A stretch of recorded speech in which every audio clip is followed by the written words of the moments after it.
commence sur les rives du canal de Suez, sur les bords du lac Timsa, en plein cœur de l'Égypte.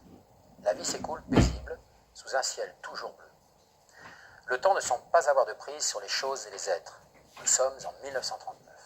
Pourtant, les bruits de la guerre qui grondent en Europe ne parviennent pas encore jusqu'ici. L'Europe, c'est si près et si loin à la fois. À Ismailia, la compagnie du canal de Suez demeure l'une des plus importantes industries de la région. Elle met à la disposition de ses employés, qui constituent des petites colonies, vivant en vase clos, de superbes villas dans des quartiers qui leur sont spécialement réservés. Au départ, Adolphe François, le grand-père de Claude François, est venu s'établir à Ismailia au début du siècle dernier, laissant derrière lui sa ville de Lyon dont il était originaire.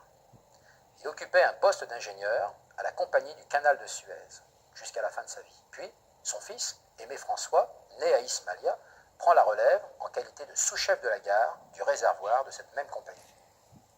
Aimé François a épousé Lucia le 15 avril 1932, une belle italienne de Calabre au tempérament volcanique.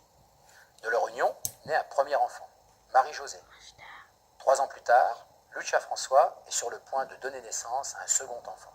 Ainsi, le 1er février 1939, à 6h05, Claude, Marie, Antoine, François pousse son premier cri, provoquant du même coup la fierté de ses parents. Les François donnent aux yeux de tous l'exemple d'une famille unie et heureuse. Claude, petit ange blond, aux yeux bleus, vit les premières années de sa vie dans la quiétude de l'aisance dorée de cette maison cossue, située au bout d'une avenue bordée de palmiers, dans ce quartier privilégié d'Ismailia.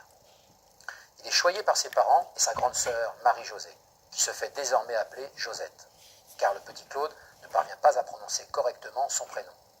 Mais, dans ce paradis ensoleillé, les bruits de la guerre se rapprochent, et Ismailia est bientôt bombardée par les Allemands.